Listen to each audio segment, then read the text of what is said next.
En attendant la saison 4, je ne vais pas vous faire un résumé de l'histoire de Miraculous Ladybug, car il y a de nombreuses vidéos présentes sur la chaîne, dont une avec un résumé de l'histoire. Bonjour à tous, ici Dorémy, on se retrouve aujourd'hui pour une nouvelle théorie sur l'identité du papillon du futur. Alors vous le savez sans doute, mais dans l'épisode Time Tiger, il est évoqué que le papillon du futur sera bien plus puissant que le papillon actuel. Et pour l'instant, il y a de très fortes chances que ce soit Lila ou Félix qui incarne le papillon du futur. Mais, et s'il y avait d'autres candidats et d'autres candidates possibles? J'ai réfléchi à d'autres options possibles et un nouveau candidat m'est venu à l'esprit. Et si le papillon du futur était le père d'Alix? Je vais diviser ma théorie en 5 points pour que ce soit plus facile à comprendre. C'est parti. Premier point, l'importance du musée du Louvre. L'histoire se déroule à Paris et nous avons la chance tout au long de la série de pouvoir admirer des lieux et monuments célèbres de la capitale comme la Tour Eiffel, le Trocadéro, l'Arc de Triomphe ou encore le musée Grévin. Mais j'ai le sentiment que tous les épisodes importants pour l'évolution de l'histoire se déroulent au musée du Louvre. Et c'est important pour la théorie car le père d'Alix est le propriétaire du Louvre. Alors je ne vais pas citer tous les épisodes de la série qui se déroulent au Louvre, mais on peut citer par exemple l'épisode Pharaon, où le frère de Alix est aquamatisé. Et dans cet épisode, Jalil explique que le pharaon Akhenaton a sacrifié une femme pour faire ressusciter Néfertiti. Et cette histoire nous fait beaucoup penser au trio entre Gabriel, Nathalie et Émilie. Donc peut-être que Gabriel devra sacrifier Nathalie s'il veut réveiller Émilie. Dans l'épisode Festin de la saison 3, il y a un sentimonstre très puissant présent dans le musée du Louvre, sentimonstre lié à l'erreur de Maître Fou étant enfant. Et c'est aussi dans cet épisode que Alia explique à Marinette que certains monuments et œuvres du musée du Louvre représentent d'anciens porteurs des Miraculous. Enfin, on peut citer l'épisode Time Tiger bien sûr, épisode qui révèle l'existence du papillon du futur et qui se déroule devant la pyramide du Louvre et au sein du musée. Après tout, si Alia a réussi à établir un lien entre les œuvres du musée et d'anciens porteurs de Miraculous, il est fort probable que le père d'Alix soit lui aussi au courant étant donné que c'est le propriétaire du musée. Deuxième point, Bunix et le papillon du futur. Dans l'épisode Time Tiger, le Miraculous du lapin fait son apparition et on voit Alix en Bunix, sauf que ce n'est ni Ladybug ni Maître Fou qui donnera le Miraculous du lapin à Alix, mais son père. En effet, la vieille montre que le père d'Alix lui a donnée dans l'épisode de la première saison, vous savez l'épisode Chrono Girl, renfermait en réalité le Miraculous du lapin.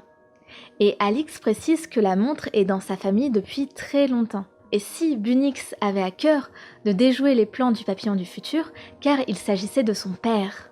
Le nom de famille de Alix est Cubdel et interrogé sur l'origine de ce nom, Thomas Astruc, le créateur de la série, avait dit lors d'un tweet que Alix avait des origines arabes. Est-ce qu'on peut faire le lien entre la famille Cubdel et la collection de l'Égypte ancienne au sein du musée? Surtout que Bunix était enfermé dans une des pièces de la collection égyptienne depuis tout ce temps. Troisième point, le duo papillon du futur et pan du futur. La première chose que l'on se demande lorsqu'on réfléchit à qui sera le papillon du futur, c'est bien sûr qui sera le pan du futur. Par exemple, la plupart des fans pensent que Lila sera le papillon du futur et Félix le pan du futur, ou inversement, que Félix sera le papillon du futur et Lila le pan du futur. Mais dans le fond, le lien entre Lila et Félix n'est pas si évident.